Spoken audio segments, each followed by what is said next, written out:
Welcome back to the Working Out the Inside podcast. I'm Andrew Nargolwala of Advanced Psychotherapy and Healing Associates in Cresskill, New Jersey. And today is episode 9, the topic to forgive or not to forgive. How we work with closure, healing, and forgiveness in psychotherapy. There was a recent story by Lori Gottlieb in the New York Times where she talks about, as a therapist, helping to reunite an estranged family. And she mentions in the piece the term forced forgiveness. And I think it's a very interesting thing to look at. It's born from the mistaken belief that one has to forgive the people who've hurt you in your life, or else you can't move forward or be happy. I get asked by clients, do I have to forgive my parents or spouse or children or friend? Very often it's people that are very close to them, people they know. And I also have patients who keep going back to the people who've hurt them to get closure. They expect the other person can lift their burden and make things right for them. First, you do not have to forgive anyone else for anything, because if forgiveness is an obligation rather than a healthy step forward, then it won't be real. It'll just be an empty term, a designation, rather than a truly felt and deeply held experience. Also, forgiveness often implies that the other person has significantly changed, or at least acknowledged their part in hurting you.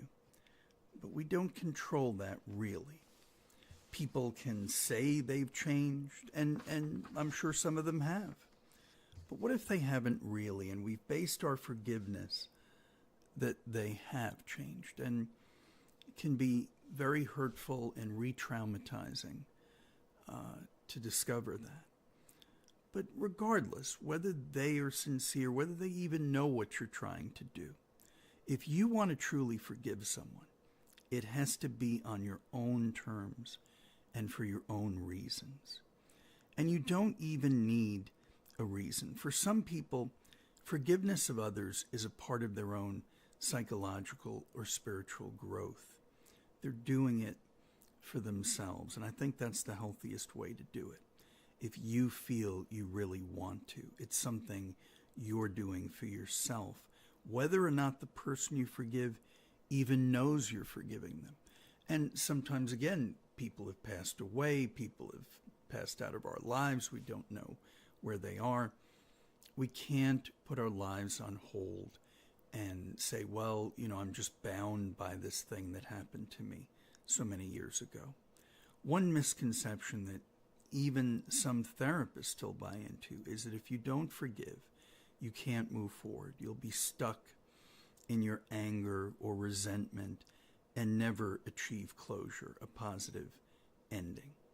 I don't believe that. I do believe that you have to examine and attempt to understand your past and the people in it, and to make peace with it, to let go its hold on you. But that is, again, something you do primarily for yourself, not for others. You have to remove the blame and the stigma from past negative experiences or trauma. And you have to do what's much more challenging. You have to forgive yourself. I don't mean a cheap dismissal of all responsibility, just the opposite. You acknowledge what you did do that hurt others. I mean, we're human. We make mistakes. We're going to hurt other people, sometimes deliberately, sometimes not. And you also acknowledge what you are not responsible for. We've talked in previous episodes about the kind of responsibility people take that is false, where they say, well, I could have changed that person, or I could have made them do X or Y. And again, a mistaken belief that we have that control over someone else. So again, you don't just dismiss these things. You pledge to yourself that you'll learn from this, not repeat those patterns of the past, not hurt people in the same way.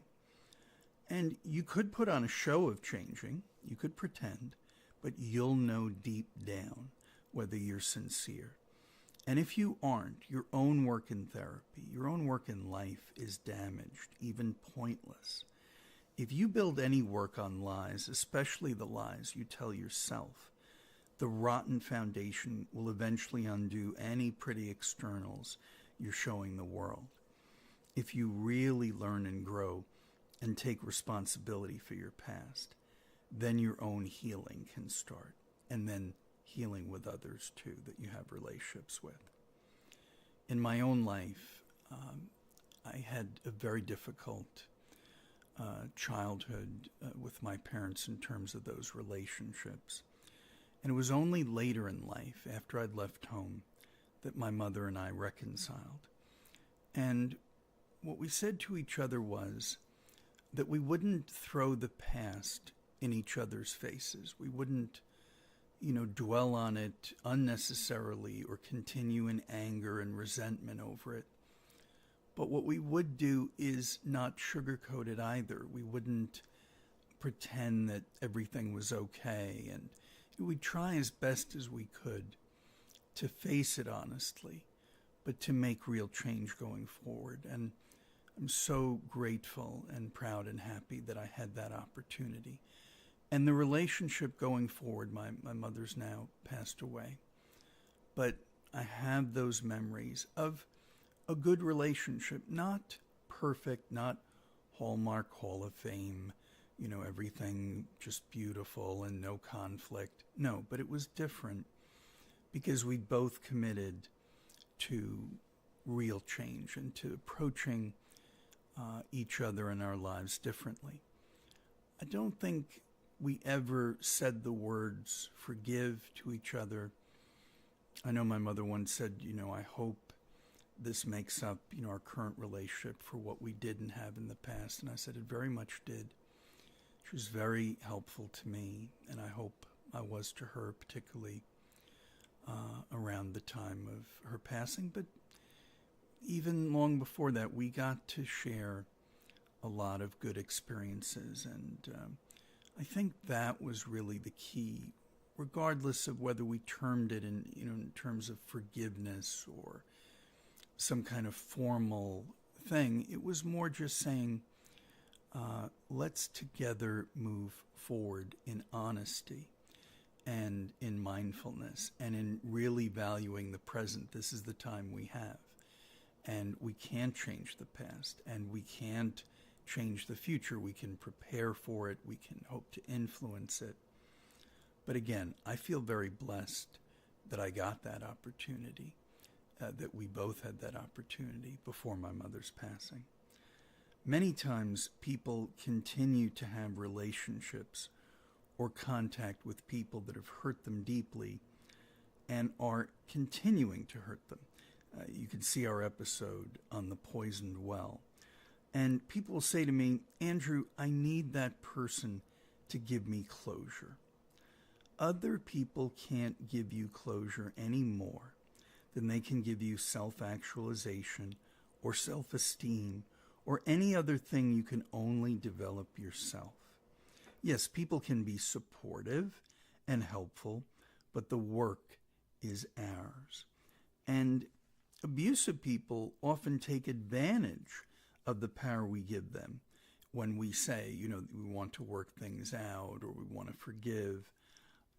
Someone who's not healthy and who doesn't have the same goals can sense that vulnerability and use it against us. It's wonderful if someone truly apologizes to us and asks for our forgiveness and shows he or she has changed with their actions. And I don't say that's not real, and I give my own example to say I absolutely believe that that can happen. But,